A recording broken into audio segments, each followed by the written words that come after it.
भाई, इसमें कौन सी हैरानी की बात है। अब हर घर में बेटा बेटी समान है। पढ़ाई एक, लिखाई एक, तो नौकरी कैसे अलग। देखो महिमा, क्यों परेशान हो रही हो? तुम्हारी तरक्की को लेकर मैं बहुत खुश हूँ। क्या हो गया? पैसा जो भी है एक ही घर में तो आना है, चाहे तुम्हारी सैलरी से आए या मेरी। क्यों? लेकिन ये अच्छा थोड़ी ना लगेगा। हम पति पत्नी हैं और मैं तुम्हारी बॉस बन जाऊं? नहीं, मैं कहीं और नौकरी देख लेती हूँ। नीरज महिमा को समझाता है। देखो, आज के ज़माने में इस तरह की बातें अच्छी नहीं लगती। हो सकता है कंपनी को मुझसे ज़्यादा काबिलियत तुम्हें दिखी, तो बुरा क्या है? आखिर हो तो तुम भी मेरी ही पसंद ना। फिर क्या, महिमा मान जाती है और जॉब नहीं छोड़ती। लेकिन क्या जैसा दिख रहा है वैसा होता भी है? आइए देखिए। मुझे ऐसा लगता है कि कंपनी का ये गलत फैसला है। इससे कंपनी को नुकसान होगा। हाँ, मुझे भी नीरज की बात सही लग रही है सर। हम लोगों को ये कदम नहीं उठाना चाहिए, नहीं तो कंपनी को भारी नुकसान होगा। ठीक है, तो मैं इस पेपर पर साइन नहीं करता हूँ। रुकिए सर, ये तो सरासर गलत है कि आप डर के मारे किसी नए काम में हाथ ही ना डालें।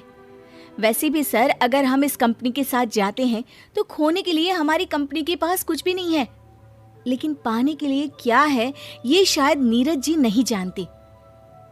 हाँ, बिल्कुल सही कहा महिमा। मुझे गर्व है महिमा पर। उसके डिसीजंस हमेशा शानदार होते हैं। तभी तो बेटा मैंने आपको आपके डिपार्टमेंट का हेड बनाया है। नीरज और राकेश, सीखना चाहिए तुम्हें महिमा से कुछ। बॉस उठकर चले जाते हैं। आप दोनों मिलकर कंपनी के डीलिंग पेपर तैयार कर लीजिए और सर से साइन करवाने से पहले मुझसे चेक करवा लीजिएगा, ठीक है? महिमा पूरे रौब के साथ ऑफिस में पति को ऑर्डर देती है और वहां से चली जाती है। नीरज को काफी शर्म सी महसूस होती है। वो सोचता है कि वो क्या करे। तभी राकेश बोलने लगता है।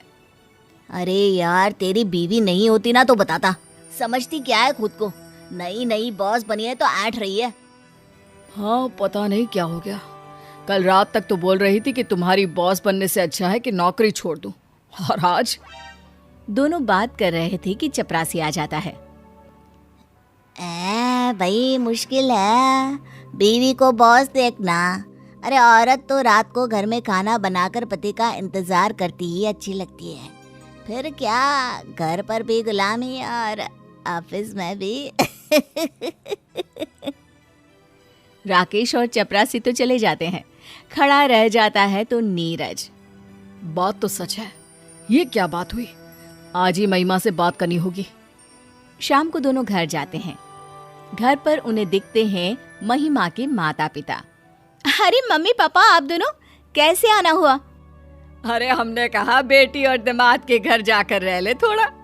अब कोई ये तो कहने वाला नहीं होगा ना कि दामाद का खा रहे हैं। अरे हम तो शान से बोल सकते हैं कि हमारा दामाद भी हमारी बेटी का। गरिमा माँ को बीच में ही रोक देती है।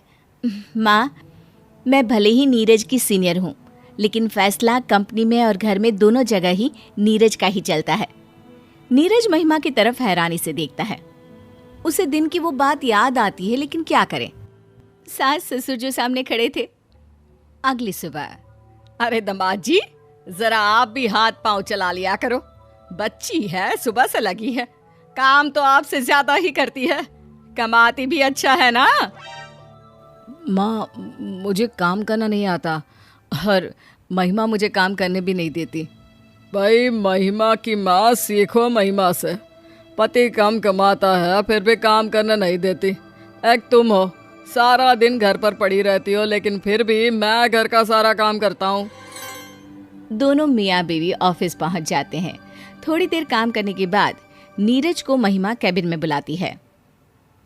कैबिन में कोई नहीं होता। यस माय डार्लिंग, क्या बात है? मन नहीं लग रहा है क्या पति के बिना? महिमा को गुस्सा आ जाता है। वो एक फाइल उठाकर नीरज के सामने टेबल पर फेंक देती है। क्या है नीरज, हर वक्त मजाक अच्छा नहीं लगता। मैंने कल कहा था ना कि फाइल चेक करवा लेना। अब बताओ कौन लेगा जिम्मेदारी? अरे कैसी बात कर रही हो? फाइल तो मैंने खुद तैयार की थी और मेरी फाइल तुम देखो। देखो ये सही नहीं है, फाइल में कमी हो ही नहीं सकती। अच्छा, तो फिर गलती कैसे हो गई? माना मैं तुम्हारी वाइफ हूँ घर पर, लेकिन यहाँ नहीं। यहाँ हम काम करने आते हैं और हमारा मकसद सिर्फ कंपनी का फायदा है, समझे? अरे तो मैंने कब कंपनी का नुकसान कर दिया? मैं सिर्फ ये बोल रहा हूँ कि फाइल मैंने बनाई थी और मैंने। महिमा को लगता है कि नीरज के आत्मसम्मान को ठेस लग रही है। वो चुप हो जाती है। दोनों रात में घर आते हैं, जहाँ महिमा की माँ उसे चाय और पानी देती है। नीरज, ये लो चाय। तुम्हारी कहाँ है? वो उसी की है जो तुम्हारे हाथ में है।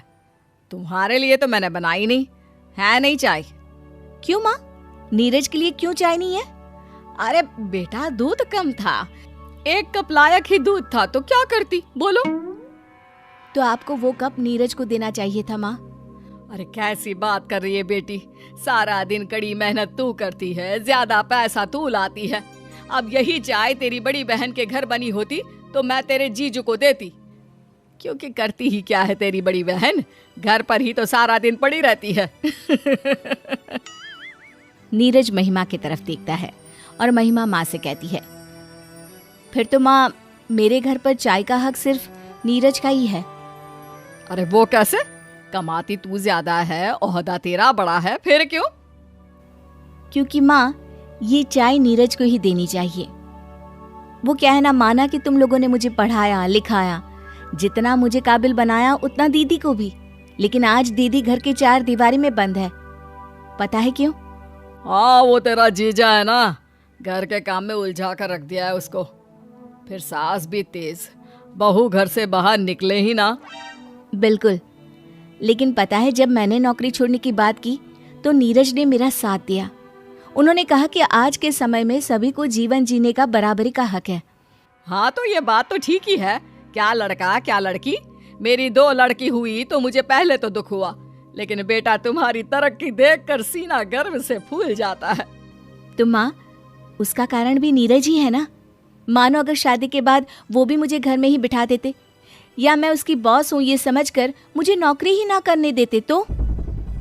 बिल्कुल ठीक बोल रही है बेटी, तू बॉस भले ही है, लेकिन तूने नीरज को पति का पूरा सम्मान दिया है।